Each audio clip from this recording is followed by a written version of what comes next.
اظهارات منصبداری روس درباره ضرورت حضور مهاجران کاری در این کشور در شبکه‌های اجتماعی ملت‌گرایان روس را به خشم آورده است.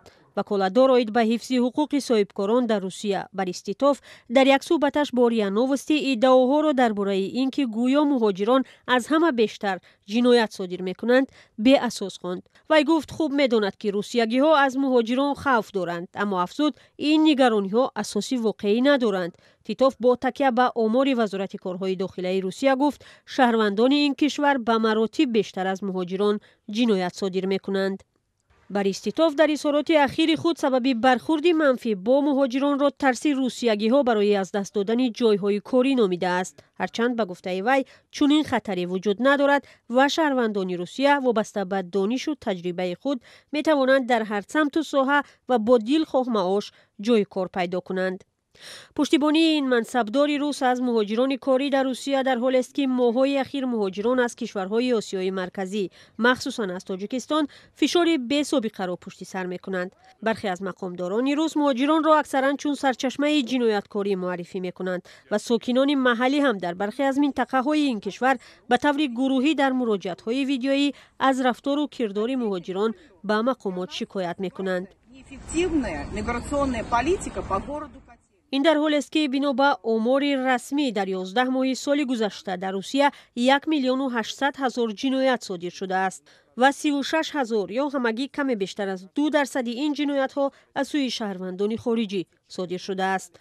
شهرت قدرت حقوق شناسی تاجیک یک سبب افزایش انتقاد و پیام های مهاجر ستیزانه را در روسیه به معرکه قریب الوقوع سیاسی ربط می دهد. وقتی که در حدود فدراسیون روسیه یگان معرکه سیاسی که پیش بینی می شود، پیش از این گونه معرکه سیاسی مسئله مهاجران از طرف گروه نامزدا و از طرف تشکیلات سیاسی، حزب‌های سیاسی در سطح بلند برداشته می شود. آنها کوشش میکنند که با انتخاب کنندگان خود نشان دهند که آنها حمایتچی منفعت‌های شهروندان روسیه می باشند.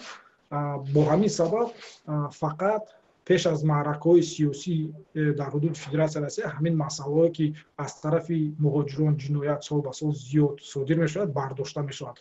در رابطه با نگرانی‌های شهروندان روسیه از کمبود جای‌های کاری هم آمار وضع را برعکس نشان می‌دهد. آخر ماه دکمبر رهبر بانک مرکزی روسیه الویرا نبیولینا گفته بود که مشکل اصلی اقتصادی روسیه حالا کمبود متخصصان است.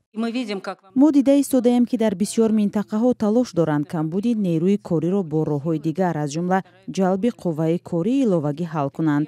این را افزایش بست کاری می‌نامند. چون این نتیجه ها را ما دیده ایستاده‌ایم. کارخانه‌ها و تاجران کوشش می‌کنند که راه‌های حل این مشکلات را پیدا کنند، ولی با وجود این ما می‌بینیم که مسئله کمبود قوه کاری یکی از سبب‌های مانع رشد استحصالات شده است. با وجود افزایش فشارها علیه مهاجران، بازداشت‌های گروهی و تلاش‌ها برای راندن و محروم کردن آنها از شهروندی، به گفته حامیان حقوق روسیه در شرایط فعلی به نیروی ارزان کاری شدیداً ضرورت دارد و ناوابسته به این همه از نیروی مهاجران دست نخواهد کشید.